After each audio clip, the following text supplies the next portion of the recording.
Chapter 11. No, this has to be a nightmare, Jenny thought. This person, this creature, can't be real. Then she realized it was a mask. It was someone in a monster mask with enormous rubber fangs, huge bloodshot eyes that popped out 2 inches from their bloody sockets, and long tangles of red vinyl hair that shot straight up in the air. "Don't worry, company's coming. I'll be there soon. Then the fun will really begin." Jenny reached into her jeans pocket for the piece of paper with the policeman's number on it. Where had she put it? She had written the number on a paper towel and put it, "Here it is." But would she have time to call? Would the police be able to get there in time before this creep, before he pulled off the mask? "Chuck!" Jenny screamed. "Chuck! How could you? Why?" "Gotcha," he called through the window glass. He tossed the hideous mask high in the air, and, laughing like a lunatic, leaped up after it. Then he did a cartwheel on the grass. Still laughing jubilantly over his triumphant joke, he walked back to the window and pressed his nose against the glass. Jenny's terror quickly turned to fury. She slammed the drapes shut and strode angrily to the front door, her hands still shaking as she turned the lock and pulled open the door.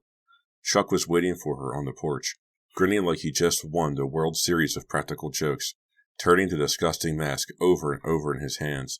"I knew you'd come to the window," he laughed. "You should have seen your face."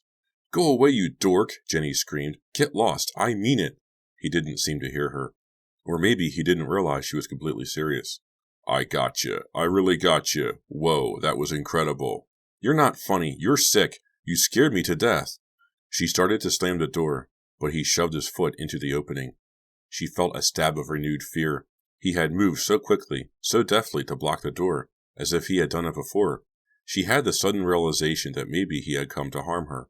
Maybe he was the whispered voice on the phone. Maybe he was truly dangerous. She didn't really know him, after all. No one did. "Move away, Chuck. I don't want to see you. You look cute when you're scared." Was he trying to make her more scared? "Go away. I really mean it. I'm furious at you. You're not funny. Stop smiling at me like that." The smile faded slowly. "Come on, Jenny." "No." "It's cold out here. Just let me come in for a few minutes." "No, go away." He gave her a pleading little boy look. "Please, I'll let you try on the mask." More high-pitched laughing. He really thought he was a riot. "I'm serious, Chuck. Move your foot. I don't want to see you. You had no right to scare me like that." He finally began to realize that she meant what she said. He let the mask fall to the porch floor and shrugged. "Sorry." "Apology not accepted," she said, pushing on the door. "Good night." "You're right, Jenny. It was stupid. I don't know what I was thinking of. I just wanted to surprise you, I guess." "Surprise me? Well, you did a great job, Ace." A cold burst of wind caught them both by surprise.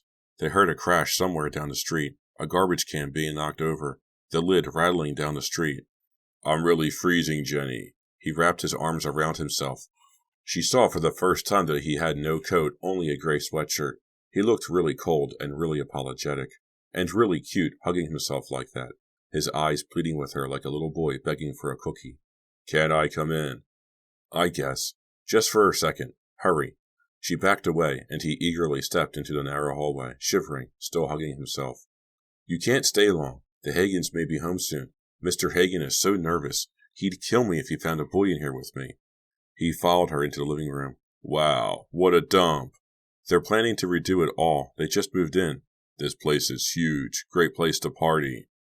She spun around angrily. "Stop talking like that. This is my job." He looked hurt. "Sorry. I'm sorry. Sorry." She started to say something, but she heard footsteps running down the stairs. Donnie, in his G.I. Joe pajamas, burst into the room, one cheek bright red from where he'd been sleeping on it. "Who's he?" he demanded, pointing at Chuck. "He's my friend, Chuck," Jenny said quickly, giving Chuck an annoyed look. She really didn't want Donnie to know she had a visitor. Donnie was certain to tell his parents. "Hi, Donnie," Chuck said, giving him a big friendly grin. "How'd you know my name?" Donnie asked suspiciously. "Just took a lucky guess," Chuck said, still grinning. Donnie thought that was funny. "Donnie, what are you doing up?" Jenny demanded. Donnie ignored her question. He pointed to the mask in Chuck's hand. "What's that?" "A monster mask." Chuck held it up so he could see it. "Want to try it on?" "Yeah!" Donnie's eyes lit up. "No, Chuck. Donnie's got to go back to bed," Jenny insisted. Aw, come on, Donnie whined, grabbing for the mask. Aw, come on, Chuck repeated, sounding just like him. It'll only take a second. And then Donnie promises to go right back upstairs, don't you, pal? Maybe, Donnie said cautiously. He stood still while Chuck pulled the grotesque rubber mask down over his head. How do I look? Both Jenny and Chuck burst out laughing. He looked so ridiculous, that gigantic head on such a skinny little body. Let me see, Donnie yelled. He went running to the full-length mirror in the front hallway. Don't run, Jenny called after him. Too late. Unable to see through the mask, he tripped over the sofa and fell hard against the mahogany end table. Are you okay? Jenny went running after him, giving Chuck a dirty look for causing all this trouble. I'm okay, Donnie said, pulling himself up quickly and hurrying to the mirror. Kids are made of rubber, Chuck said to Jenny. How do you look? He called to Donnie. Scary, Donnie called back. I'm a monster, and I'm going to eat you. He came charging back into the living room, his arms outstretched. No, don't eat me, don't eat me. Chuck ducked behind the couch. Then when Donnie got near, he rolled over the couch, tumbled across the floor, and hid behind one of the worn, overstuffed armchairs. Grrr! Donnie roared and charged again. He narrowly missed Chuck, who dodged away and ran toward the den, the monster in close pursuit. Chuck! Donnie! Stop it! Donnie has to go to bed. He got me! He got me! Chuck screamed as Donnie leaped onto his back. Look, I'm not being paid to babysit 2 babies, Jenny cried, exasperated. I'm not a baby, Donnie insisted, hurt. Chuck pulled Donnie off him and climbed slowly to his feet. She's right, he told Donnie softly. It's past your bedtime. We'll play again next time. I'll bring the mask if you want. There won't be a next time, Jenny said flatly. Aw, you're mean, Donnie told her. You heard him, Chuck agreed, laughing. Bring him next time, Donnie told her. Yeah, bring me next time. Chuck, stop it. Come on, Donnie. I don't want to have to give your mom and dad a bad report. Back up to bed. Only if he tucks me in, Donnie said, pointing at Chuck. Jenny shrugged and rolled her eyes. Do it, she told Chuck. And no clowning around up there. Tuck him in and come right back down. Aye, aye, Captain, Chuck said, saluting. He pulled off the mask and tossed it to the floor. Then, taking Donnie's hand, he led him up the stairs. Jenny went to the den and, with a weary sigh, sank into the big white leather armchair. She yawned. All of the tension must be making her tired, she thought.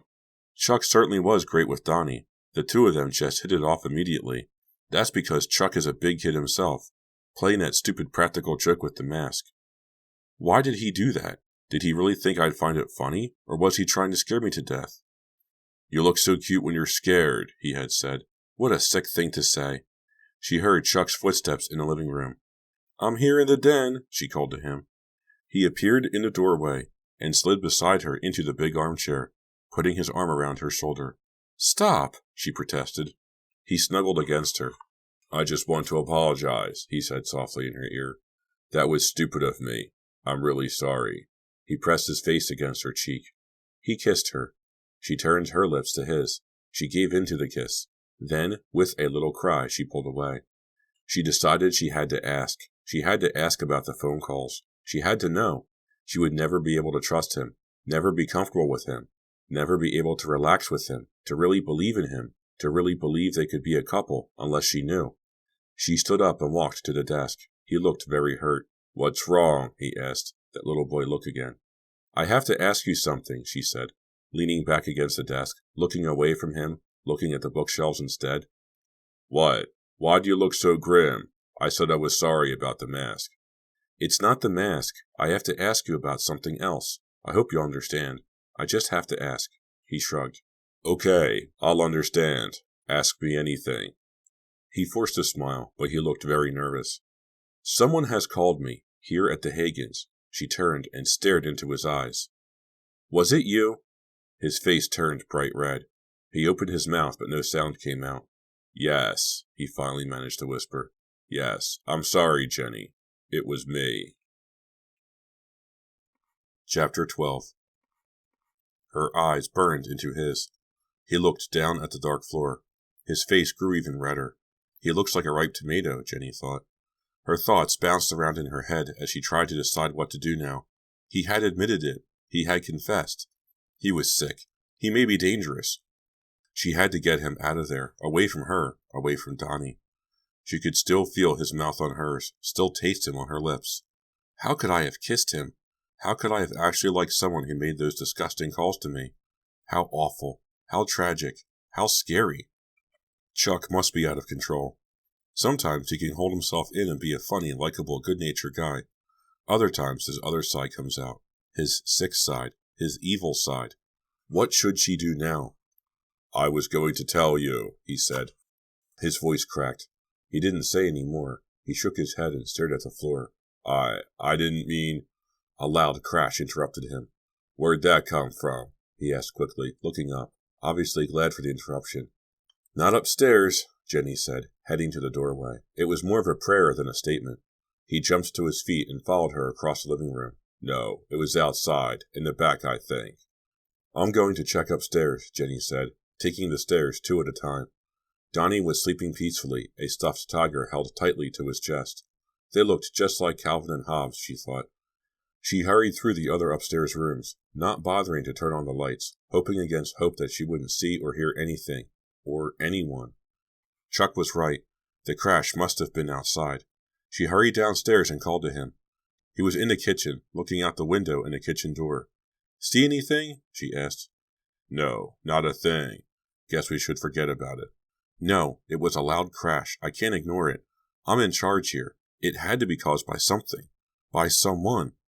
By I don't know what. Calm down, Jenny. He started to put his hands on her shoulders to comfort her, but she backed away. He immediately remembered why, and his face filled with embarrassment and shame. Okay, let's call the police, he suggested, heading to the wall phone. No, wait. She pulled his hand off the receiver. What if it's nothing? A raccoon in the garbage or something? I don't want the police out. I don't want the Higgins to think I get hysterical and can't handle stupid little things. He shrugged.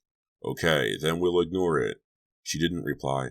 Instead, she walked over to the sink and began searching frantically through the cabinet drawers. Finally, she found what she was looking for, a silver and black flashlight. She tested it. Good and bright, she said, shining it in Chuck's face.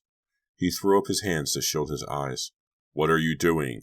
Going out to investigate, she said, pulling open the kitchen door. You watch from here. If you see or hear anything wrong, call the police. But Jenny... She was already out the door, following a narrow beam of light from the flashlight toward the garage. The air smelled clean and fresh. She took a deep breath. Someone in a house nearby had a fire going. The dry fragrance of burning cedar invaded her nose, made the air smell warm and sweet. She turned back. Chuck was watching her from the kitchen. Am I safer out here than inside with him? She asked herself sadly. What do I think I'm going to find out here? I already know that the creep who made those horrible, threatening calls is already in the house, watching me from the kitchen. Jenny shivered. Twigs cracked loudly under her feet. The ground felt as hard as rock. She shined the light around the yard, bouncing it along the tall wooden fence at the back. Nothing there. Round piles of leaves looked like craters in the dark. There was no wind now. The trees were still silent onlookers. What was that moving to her left? Just a tall shrub. She took a deep breath and let it out slowly. The evergreen shrub was the same height as a person, but it stood straight and unmoving. Her imagination was playing tricks on her again. She shined the white light onto other shrubs that dotted the yard. No sign of anything wrong. No sign of anything, or anyone. The crash had been loud, and it had been nearby. Maybe it was just a raccoon in a trash can, she told herself. But where was the trash can? She followed a flagstone walk down a slightly sloping incline toward the garage. Hold on a minute. The garage light. Hadn't there been a bright yellow spotlight on the side of the garage when she arrived? It was dark now. No light at all. Maybe she remembered incorrectly. Maybe the spotlight hadn't been on. But if it hadn't, how did she remember one being there? She felt a sudden chill. It was cold out. Cold enough to see her breath, hot and wet in front of her face, misting in the wavering light of the flashlight. She should have put on her jacket. Maybe the spotlight had burned out. That was possible. She heard a scraping sound. Shoes scraping against the hard ground. She raised the flashlight to the side of the garage. She heard the scraping again. Someone coughed. A man. The scraping sound again, coming from the garage. Jenny clicked off the flashlight. Now what? Call out to him? Try to sneak up on him? Run back to the house? She clicked the flashlight back on, illuminating the garage door. The door was open. She could see snow tires hanging on the wall, a few lawn chairs, a small two-wheeler that must be Donnie's. She heard more scraping, boots against concrete, the concrete garage floor. The man coughed again. "Who's there?" She didn't recognize her own voice. She hadn't meant to call out. Her heart was pounding now. She struggled to keep the light steady. "Who's there?" she repeated louder. A man stepped into the circle of light. "Sorry, hope I didn't frighten you." He smiled at her. It was Willers, the next-door neighbor. He was wearing the same plaid lumberjack shirt. He took a few steps toward her, then stopped. "I'm really sorry. You look frightened." "Please don't be. It's only me." His voice was as rough as sandpaper. The way he kept insisting that Jenny shouldn't be frightened scared her even more. "What are you doing back here, Mr. Willers?" she managed to say. "I thought I saw a prowler, back here in the Hagen's yard. I wanted to make sure that—" "The prowler story again." Willers didn't make it sound too believable. "But what was that crash?" Jenny interrupted him impatiently, keeping the light on Willers' dark, stubbled face. "Crash? Oh, I tripped over Hagen's firewood pile, sent the logs crashing." He pointed to the logs by the garage wall. They were scattered in disarray. "I'll pick them up for him in the morning." "But you have no flashlight. You came out here without a light? Without anything?" Willers smiled a crooked smile, a smile that seemed to admit he had been caught lying. "I wanted to sneak up on the guy," he said. "You know, take him by surprise."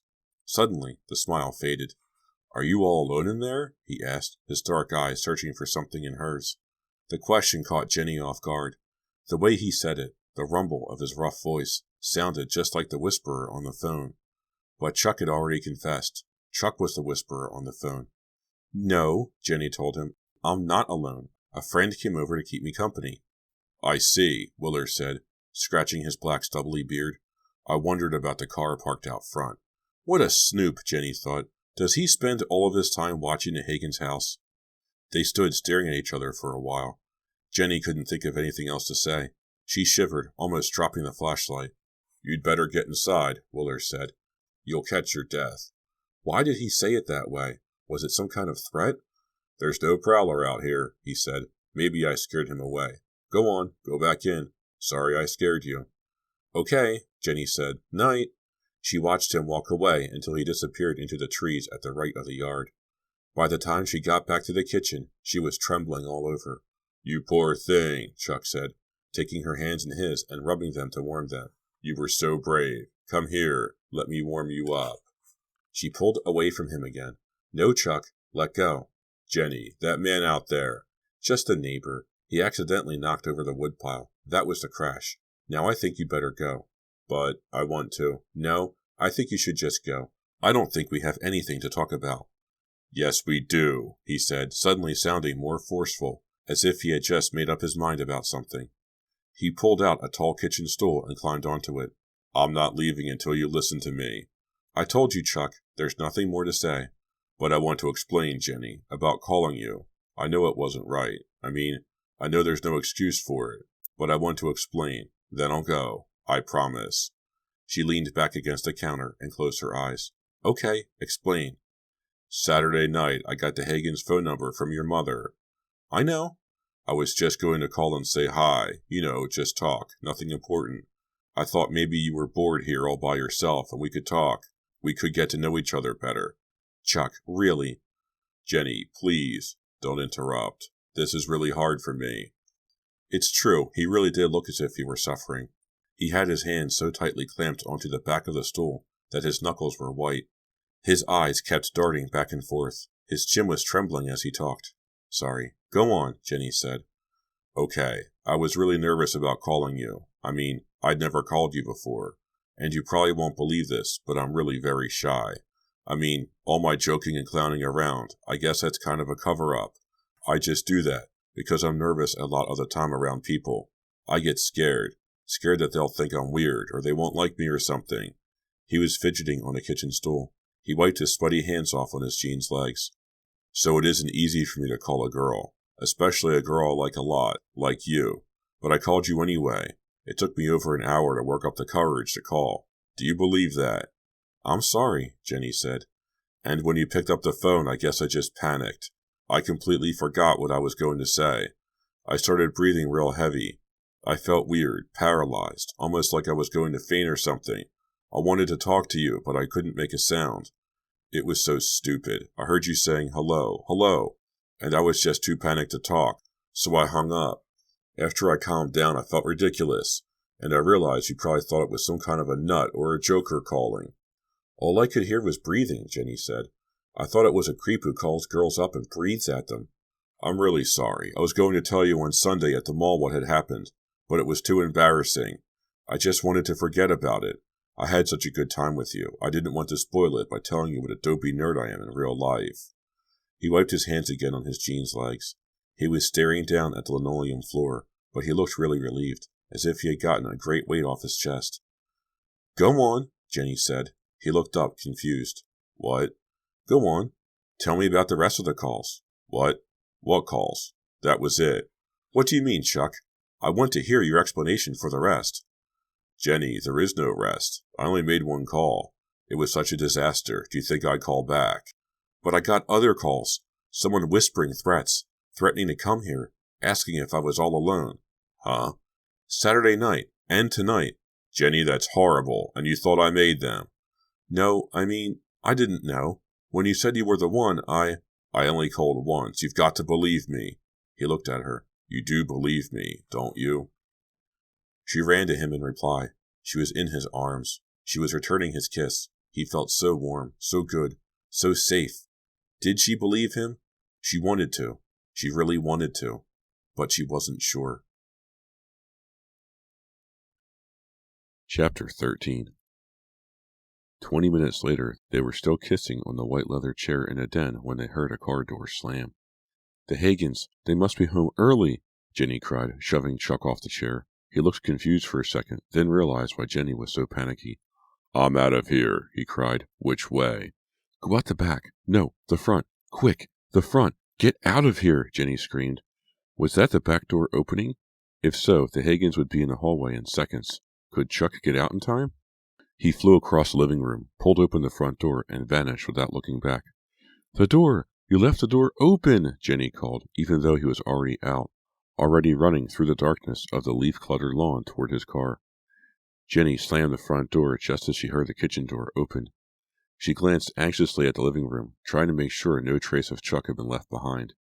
A few seconds later, Mr. Hagan came hurrying into the room, followed closely by Mrs. Hagan, who looked very upset and annoyed. You've got to stop doing this, Mike, she said, the tension in her voice revealing that this argument had been steaming for some time. We had no reason to leave the Fishers so early. Jenny is perfectly capable of... Is Donnie okay? Mr. Hagan asked Jenny, ignoring his wife. His cheeks and ears were aflame. His small, steel-colored eyes burned into Jenny's, as if searching for trouble she might be trying to conceal. Fine, Jenny said, her heart still pounding over Chuck's narrow escape. Just fine. Mr. Hagan spun around, grabbed the banister in his big hand, and bounded up the stairs, taking them two at a time despite his limp. Mrs. Hagan shrugged and rolled her eyes. She suddenly looked very tired and old. Jenny didn't know what to say to her. She felt very awkward, and she felt bad that Mr. Hagan still didn't trust her. But then, why should he trust me, she asked herself. I've been in a den making out with Chuck all this time, instead of staying alert and doing my job. Donnie was good tonight, she told Mrs. Hagan, trying to sound calm and normal, as if she didn't notice the Hagans were having a fight. He's a good boy, Mrs. Hagan said, wearily pulling off her coat and draping it over the banister.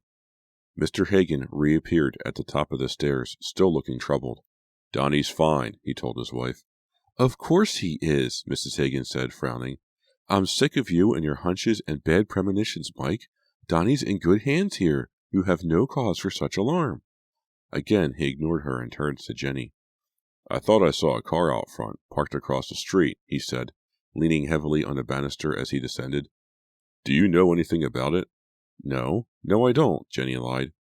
He limped over to the living room window, pushed aside the heavy drapes, and peered out. That's funny. His voice was muffled by the drapes, making him sound far away.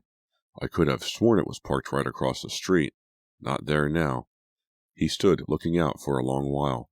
When he returned, he looked at Jenny suspiciously. She wondered if he could read the guilt on her face. You didn't hear any car doors or anything? No, not a sound. I was in the den most of the time. She wasn't a very good liar. Was he staring at her like that because he knew she was lying? You forgot to get Jenny's coat when you were upstairs, Mrs. Higgins said, obvious about trying to change the subject. That's okay, I'll go get it, Jenny said, eager to get going. No, I'll go, Mr. Hagan insisted. He was already halfway up the stairs. He had a bad day, Mrs. Hagan confided to Jenny as soon as he was out of earshot. He's been under a lot of pressure, as I told you. Did everything go okay? Well, actually, Jenny started reluctantly, something kind of strange happened. This neighbor of yours. Shh, he's coming back, Mrs. Hagan whispered. Please, don't trouble him with it tonight. She gave Jenny a pleading look. He handed Jenny her coat and headed back into the living room. I'm going up to bed, Mrs. Hagan said, yawning. She patted Jenny on the shoulder and smiled. Good night. See you Saturday. Wait a minute. What's this? Mr. Hagan cried from the living room, sounding alarmed. Oh no, Jenny thought. Did Chuck leave his jacket? No, he wasn't wearing a jacket. What could it be? She hurried into the living room. Mr. Hagan was holding a rubber monster mask up by the long red plastic hair, its protruding eyeballs flopping around in front of him. Chuck must have left it on the couch. Mr. Hagan looked at her suspiciously. Where'd this come from? Oh, that silly mask, Jenny said, thinking fast, forcing a smile to her face. I brought it for Donnie. I thought maybe he'd think it was funny. The suspicious look didn't leave Mr. Hagan's face. He held the mask up and examined it closely. Funny. I didn't see it when you came in. I had it in my backpack, Jenny said. I'll take it home. She took it out of Mr. Hagan's hands. Donnie didn't really like it. He wasn't scared of it, was he? He asked, a thin smile breaking over his face. No, I don't think so. He just said it was gross, Jenny told him. She hurried to get her backpack and stuffed the mask inside. She didn't want it lying around the next morning. Maybe if he didn't see it, Donnie wouldn't mention to his parents that a boy named Chuck had brought it. Mike, why are you cross-examining Jenny like that? Mrs. Hagan asked from the doorway. He looked up, surprised that she was still downstairs. Was I? Gee, I'm sorry, Jenny. I didn't mean to. I guess I'm a little wound up tonight. That's okay, Jenny said brightly. I'm ready to go now. Driving her home, Mr. Hagan did seem more troubled than usual. He talked non-stop, his thoughts rambling from one subject to another, first talking about Donnie and his schoolwork, then about a tree house he planned to build for Donnie, then about a dog he'd had when he was Donnie's age and how it had disappeared. When they stopped for a stoplight a few blocks from her home, he finally grew silent. He turned to her with a serious look on his face. There's probably no need to tell you this, he said softly, but I like to make things clear. I have one important rule for our babysitters, and that's no visitors. I know a lot of times babysitters like to invite their friends over to keep them company. I guess some parents allow it, or at least put up with it, but I don't. I just don't think it's a good idea. I want all of your attention on Donnie. I hope you understand. The light had changed, but he didn't move. Why was he saying this now? Did he figure out about Chuck's car parked across the street?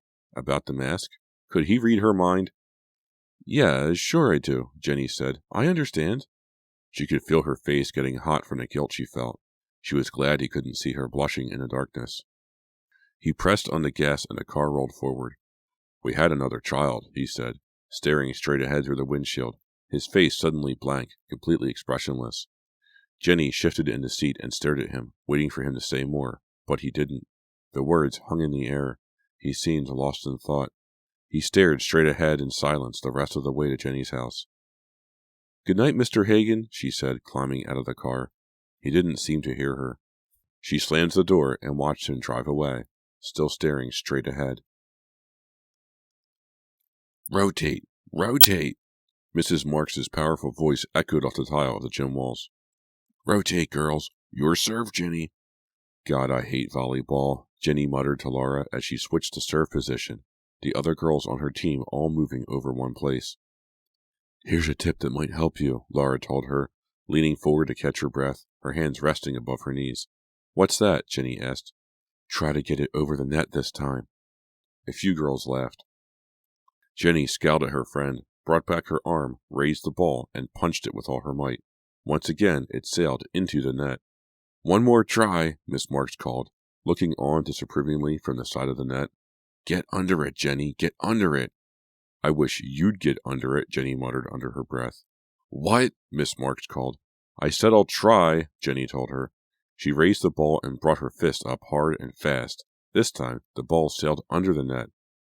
Serve goes to the Blues. Rotate. Rotate! Miss Marks shouted. Jenny kicked at the floor, feeling like a fool and a failure. She looked up and caught Laura laughing at her. Well, you're certainly hostile today, she said. What's your problem? The ball came flying up over the net. Jenny tipped it straight up in the air. Sarah Robbins leaped and batted it over to the other side. Oh, I don't know, Laura said, slapping the ball easily over the net. I guess I'm in a bad mood because I broke up with Bob Tanner last night. What? Rotate. Rotate. Laura, are you serious? Oh! The ball bounced off Jenny's chest. Her breath shot out like a balloon popping. She uttered a strangled protest and dropped to the gym floor. The lights seemed to flicker and flash. She tried to get up, but she was too dizzy. Miss Marks' whistle blew. Time! Jenny looked up to see the copper-haired gym instructor leaning over her. You're okay, Jenny. You just had the wind knocked out. If I had the wind knocked out, how can I be okay? Jenny thought, but she didn't say anything. She wasn't sure she could talk. She was still struggling to breathe normally. Laura, take Jenny to the locker room, Miss Marks instructed, patting Jenny on the back of her t-shirt, then jumping back up and returning to the game. Rotate! Rotate! Miss Marks' voice reverberated over the ringing in Jenny's ears as Laura led her slowly away. It's okay, I can walk, Jenny said, pulling away from Laura. Listen, Jen, I'm sorry. That was my fault, Laura said, sweeping her hair off her shoulder. Is it hot in here or what?